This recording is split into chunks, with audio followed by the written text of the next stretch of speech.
Hello, dear children. I hope by now you must have started utilizing your time fruitfully. In the previous videos, we completed Poem 1, where I heard the learned astronomer, and Poem 2, where the mind is without fear. I hope you understood them well and started learning too. Now it's time for prose. Lesson 1, A Shot in the Dark by Saki.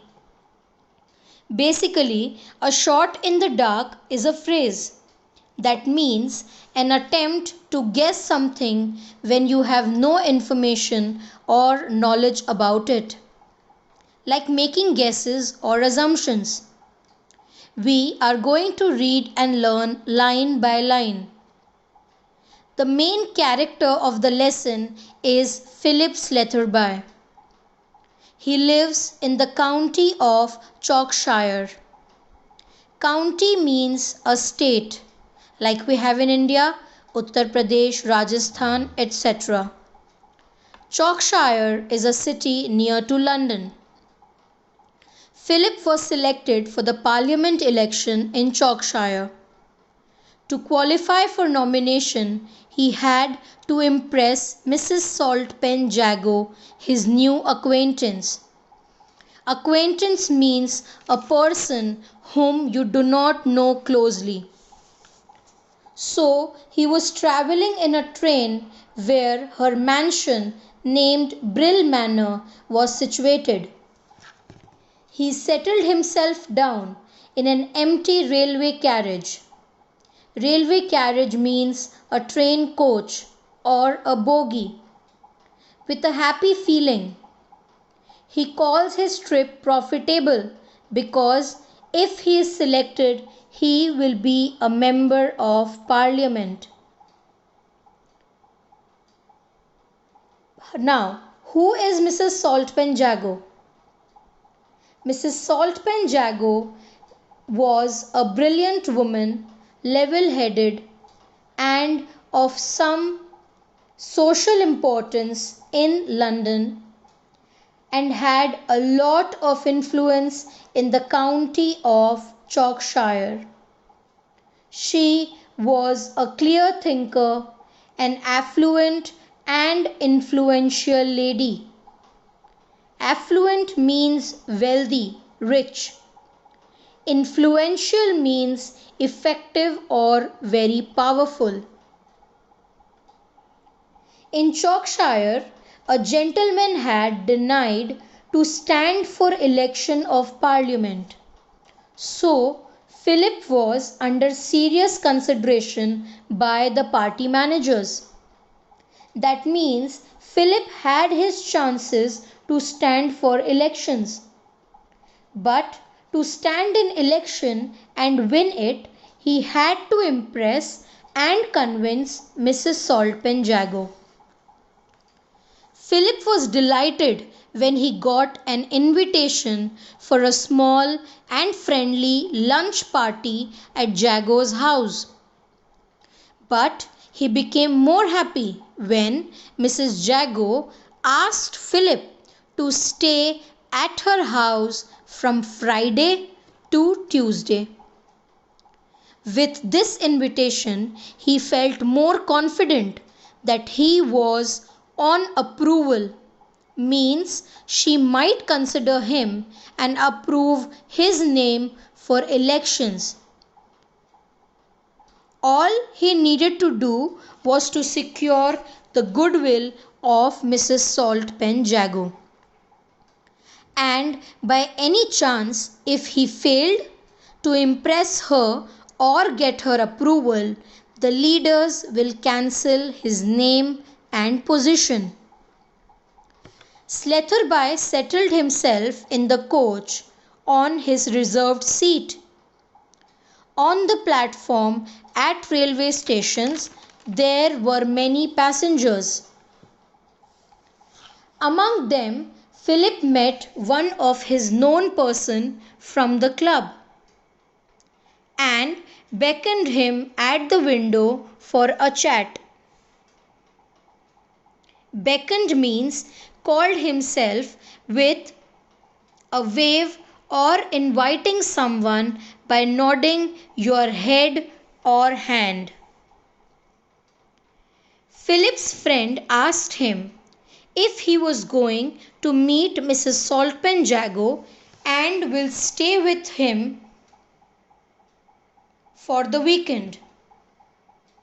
He talks good about Mrs Jago and told Philip that he is going to have a good time there because Mrs Saltpanjago has the reputation of being an excellent hostess.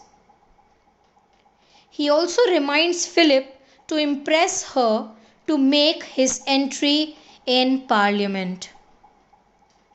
The train was leaving, so they bid each other a goodbye. As the train moved, Sletherby settled himself on his seat and started reading the magazine.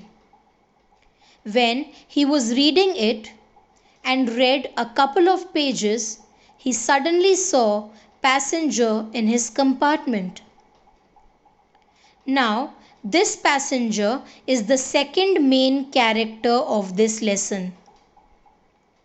This passenger was a young man of about 22 years of age, dark hair and fair complexion.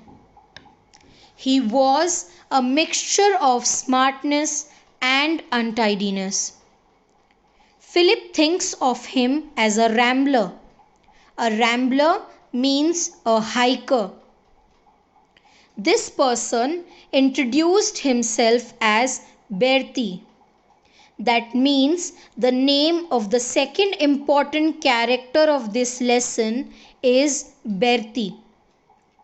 He was searching something furiously and ineffectually in his bag.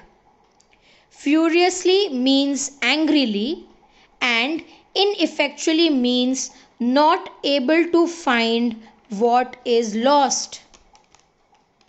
But he could not find it. Many a times he removed a sixpenny coin out of his waistcoat and then kept searching for what he had lost. But his search was futile.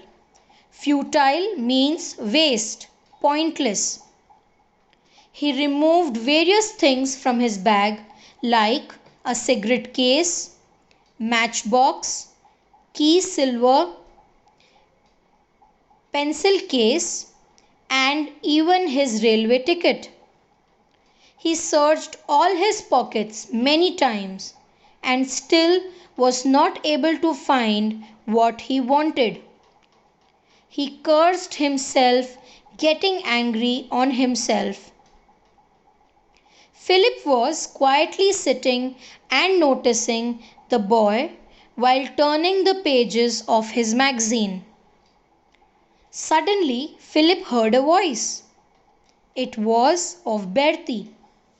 He told Philip that he heard his friend at the station say that Philip was going to meet Mrs Saltpanjago at Brill Manor. He claims that Mrs Saltpanjago is his mother and he is her younger second son called Bertie. He tells her even he will reach Brill Manor on Monday and that they are going to meet each other there again. Bertie tells that he did not see his mother from last 6 months.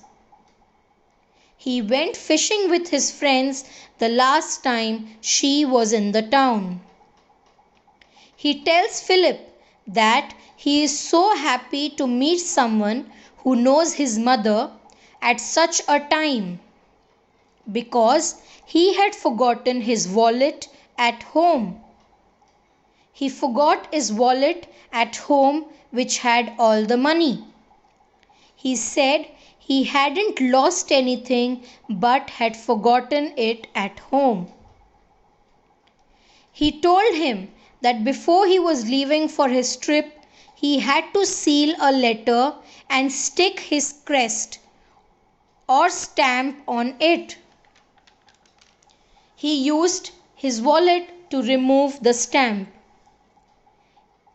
He requests and tells Philip to help him and lend him £3 as he was travelling to a place called Quay for 3 days fishing.